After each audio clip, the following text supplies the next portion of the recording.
Hi everybody, it's Mr. Beltran here. I'm going to go over the underarm throwing game that I have for you today. Again, make sure you have enough space around you to play this game safely. Okay, make sure there's nothing that you're going to knock over or bump into. Okay, I suggest you use the paper ball today. Okay? And then you'll also need 9 additional sheets of paper. Okay, 9 additional sheets of paper. You're going to place the paper on the ground like I have set up here, in a grid of 3 by 3. Okay, you want a little bit of space between the sheets of paper, but not too much. If you look, you can tell that it's set up like a tic-tac-toe grid. Okay, because you're going to be doing some tic-tac-toe. You're going to stand away from the paper as many steps as you can have space for. Okay, I have about 3 big steps. If you can make it 4 or 5 or 6 or however much is available in your house, try to do that. Okay, when you are doing your tic-tac-toe game, I want you to use the underhand throw. Okay, reminder, I'll put this down here. A reminder when you're doing your underhand throw, your arm is below your waist. Okay, just like this. If you can, try to find someone in your house that you can play against, whether it's your mom or dad, grandma, grandpa, brother, sister.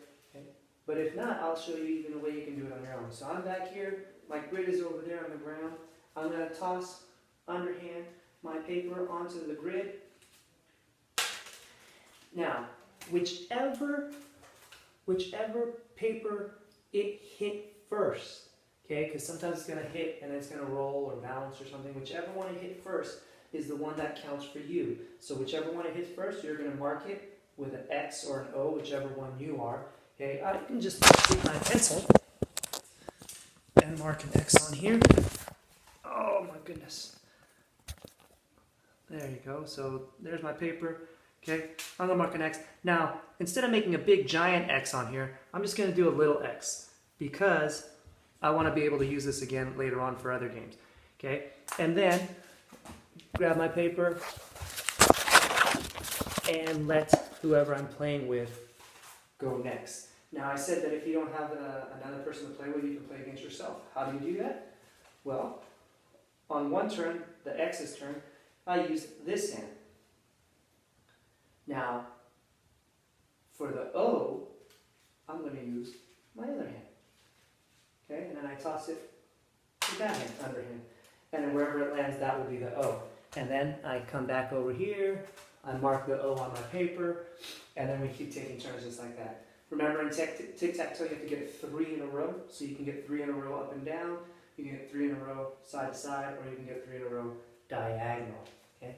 If you toss your paper and it lands in a square that already has an X and an O, then your turn is over and you do not get to put an X and an O.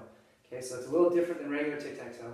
If you make it in the same square as one that's already been has an X or an O, you don't get to put anything down, and it's the other person's turn. Or if you're by yourself, it's the other hand's turn. Okay? Once someone gets 3 in a row, they won that game, and then start all over again. Okay, I want you to play this game for a few tries. Okay, at least 3, 4, 5 tries. If you have more time, do it a little bit longer. Okay, that way you get a lot of practice doing the underarm throwing. Okay, the whole point is not whether you win or lose the tic-tac-toe, it's about practicing that underarm throwing. Okay, so play it several times. That's why, like I said, when you're marking on the paper your X or O, don't mark it across the entire piece of paper. Just do a little bit in the corner, and then your next game you can do it on another part of the paper, and the next game another part of the paper, and so on and so on. Okay? I hope you enjoy this game, and I will see you the next time. Bye.